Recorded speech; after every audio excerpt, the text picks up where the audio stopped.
இங்கிலாந்து தொடரில் விளையாடுவதற்காக கவுண்டி கிரிக்கெட்டில் விளையாட விராட் கோலி முடிவு செய்துள்ளார். இந்திய அணி இங்கிலாந்திற்கு சுற்றுப்பயணம் மேற்கொண்டு ஜூலை, ஆகஸ்ட் மற்றும் செப்டம்பர் மாதங்களில் 3 T20 தொடர், 3 ஒருநாள் தொடர் மற்றும் 5 டெஸ்ட் தொடர்களில் விளையாட உள்ளது. இதற்கு தயாராகும் வகையில் இந்திய அணி தலைவர் விராட் கோலி இங்கிலாந்தில் உள்நாட்டில் நடைபெறும் கவுண்டி கிரிக்கெட் போட்டியில் விளையாட உள்ளார். இதன் அடிப்படையில் ஏப்ரல் மற்றும் மே மாதங்களில் நடைபெற உள்ள IPL போட்டிகளை தொடர்ந்து விராட் கோலி இங்கிலாந்துக்கு செல்ல உள்ளதாக இந்திய கிரிக்கெட் வாரியம் அறிவித்துள்ளது.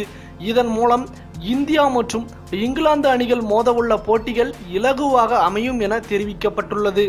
மேலும் சுவாரஸ்யமான தகவல்களை தெரிந்து கொள்ள சப்ஸ்கிரைப் பண்ணுங்க தமிழ் சிறை.